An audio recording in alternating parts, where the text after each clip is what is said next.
Mas vamos seguir o nosso estudo, vamos ao terceiro tópico, a semente da mulher. Nesta lição que vem abordando acerca daquele convite que Deus fez através do profeta Isaías. Vinde e arrazoemos. Vinde, vamos conversar, vamos dialogar, vamos entrar num concerto, vamos estabelecer um concerto, vamos ver como podemos solucionar esse problema que se instaurou na humanidade. Nesse terceiro tópico, vamos então falar sobre a semente da mulher. Quem é a semente da mulher? Que foi mencionado por Deus quando falou com Adão e Eva lá no Jardim do Éden, conforme registrado em Gênesis 3:15.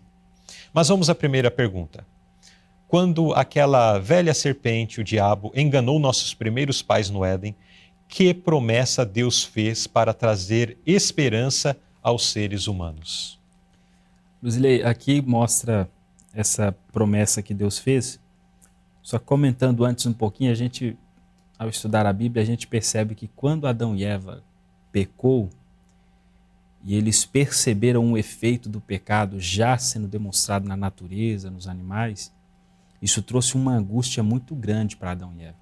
Eles haviam pecado, eles haviam transgredido uma ordem clara e simples de Deus para não comer daquele fruto. E a primeira sensação que o pecado colocou no ser humano foi medo de Deus.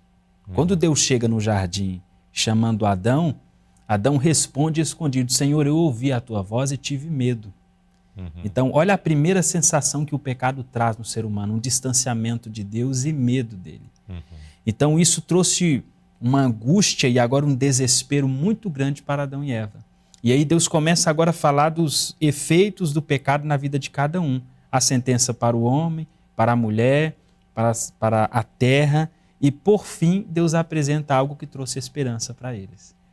Embora eles estavam naquele momento de grande angústia e sofrimento, Deus fala assim: olha, porém inimizade entre ti e a mulher, entre a tua semente e a sua semente, e esta te ferirá a cabeça e tu lhe ferirás o calcanhar. Então, Deus apresenta agora diante de Adão e Eva de que um resgate seria pago. O descendente da mulher, que é Cristo, que nasceria de uma mulher, viria agora como homem e teria vitória onde Adão e Eva caiu no pecado e por fim venceria Satanás na cruz do Calvário. E a gente percebe esse grande amor e essa bondade de Cristo, e isso trouxe esperança para Adão e Eva e esperança para a humanidade. Então, já em Gênesis, logo no início da Bíblia, nós encontramos a promessa de resgate e de salvação. Tão logo o pecado adentrou este mundo, Deus já revelou o seu projeto de resgate, né? Isso. Deus não protelou. Adão e Eva caíram, Deus já vai ao encontro deles. É importante esse detalhe que o irmão Eliseu mencionou. Na nossa vida isso acontece também, não é verdade? Às vezes nós fazemos algo que sabemos que está errado. E qual é a nossa tendência natural? É correr aos pés de Cristo, pedir perdão? De maneira nenhuma. Ainda mais conhecedores da vontade de Deus. Nós nos esquivamos, poxa vida, mas eu sei que isso não era para ser feito. Com a luz que eu tenho, com o conhecimento que eu tenho, né? Eu não consigo acreditar agora que caí em si, né, depois do pecado, de que eu cometi isso daí. Deus não vai me perdoar. E corremos de Deus. Mas não é assim, né? Graças a Deus que, aliás, não deveria ser assim, mas graças a Deus que Deus nos conhece e vem em nosso socorro.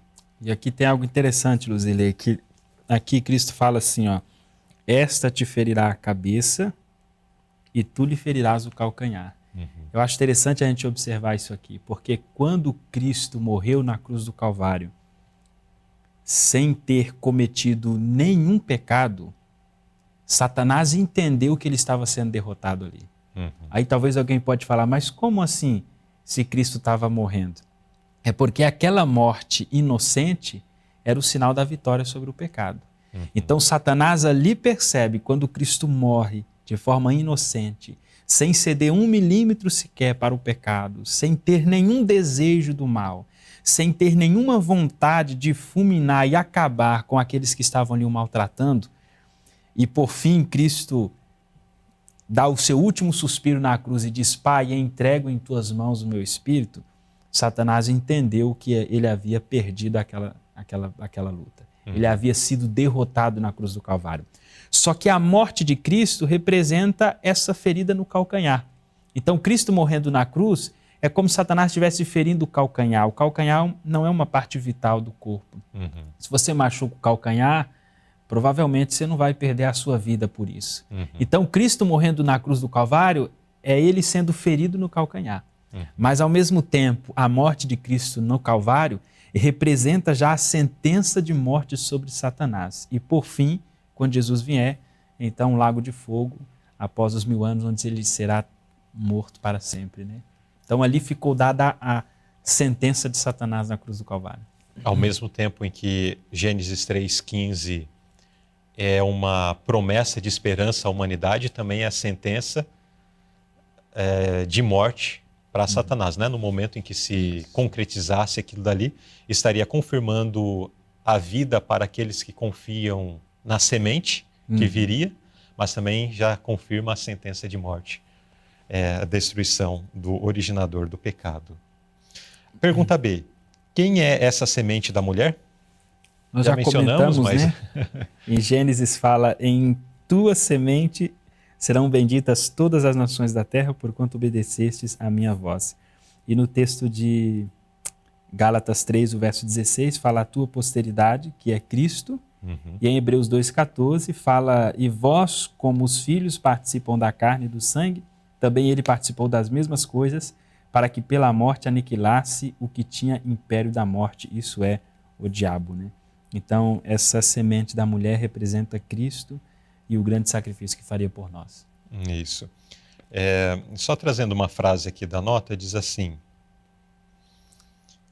ele era o caminho quando Adão viveu, quando Abel apresentou a Deus o sangue do cordeiro morto, representando o sangue do Redentor. Cristo foi o caminho pelo qual os patriarcas e profetas se salvaram. É o único caminho pelo qual podemos ter acesso ao céu. Então, Cristo já era lembrado através dos sacrifícios, da fé e da confiança daquelas pessoas no passado, né? É o cordeiro, é a semente, é o caminho, é a verdade, é a vida, é a videira, é a porta e por aí vai. Cristo é a nossa esperança. Pergunta C. Uma vez que Abraão não confiou em nenhum outro além de Cristo para o perdão dos pecados, no que esse tipo de fé resultou? Então, saindo lá do princípio de Adão e Eva, agora saltando para a história de Abraão. Chegamos aqui em Abraão e a gente percebe, Abraão ficou conhecido como o pai da fé, né? Aquele que manifestou fé e confiança em Deus. E Abraão entendeu que não havia mérito nenhum nas suas obras e que ele por si mesmo não podia ser salvo. Abraão entendeu que ninguém poderá um dia bater no peito e dizer: eu mereço a salvação, eu fiz por onde. Abraão, a Bíblia diz que ele creu em Deus e isso foi lhe imputado por justiça. Então, Abraão manifestou fé e confiança não em si mesmo, não nas suas ações ou nas suas obras, mas a confiança em Deus. Quando Deus pediu para que ele fizesse o sacrifício do seu filho Isaque, Abraão prontamente obedeceu. Mas ele acreditava que a promessa de Deus ia se cumprir na vida dele. Ele não sabe como, ele não sabia o desenrolar daquela história, mas ele entendia que Deus iria fazer algo. E Abraão confiou, Abraão creu.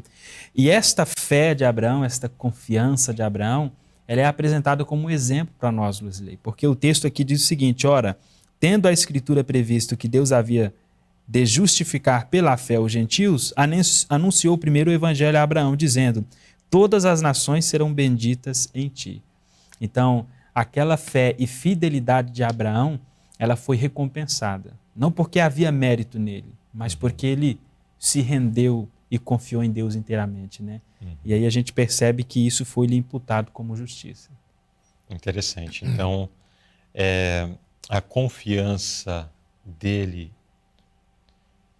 em Cristo, né, no sacrifício posterior de Jesus, de Cristo, já lhe foi imputado, já lhe foi atribuído, né, Atribuído. a condição de justiça. E como resultado, daí nós percebemos que a vida dele também foi uma vida íntegra, né? Isso. Mas a sua integridade não lhe trouxe a justiça, mas a justiça de Cristo lhe trouxe a vida de obediência. De obediência, né? Porque nós somos salvos, nós não obedecemos para ser salvos, mas nós obedecemos porque fomos salvos. Exatamente, primeiro vem a salvação e então vem a obediência. E o texto de Gálatas 26:5 confirma que Abraão ele tinha uma vida de obediência, né? Fala que Abraão obedeceu minha voz, guardou o meu mandamento e os meus preceitos, os meus estatutos e as minhas leis. Então, a graça de Cristo é quem nos dá poder para obedecer à sua lei e ser fiel aos seus preceitos. Então, o mérito não é nosso. Mesmo na nossa fidelidade e em toda a nossa obediência a Deus, não há mérito em nós mesmos. Nós nunca poderemos dizer, eu sou fiel a Deus e por isso eu mereço a salvação. Porque quem te dá o poder para poder obedecer a Deus e ser fiel é os méritos de Cristo, é a graça de Cristo. Então, Abraão era fiel, obedeceu à lei de Deus, mas não pela sua própria força, mas porque ele confiava e acreditava em Deus. E nisso ele recebia a força diária para ser fiel. Né? Muito bem.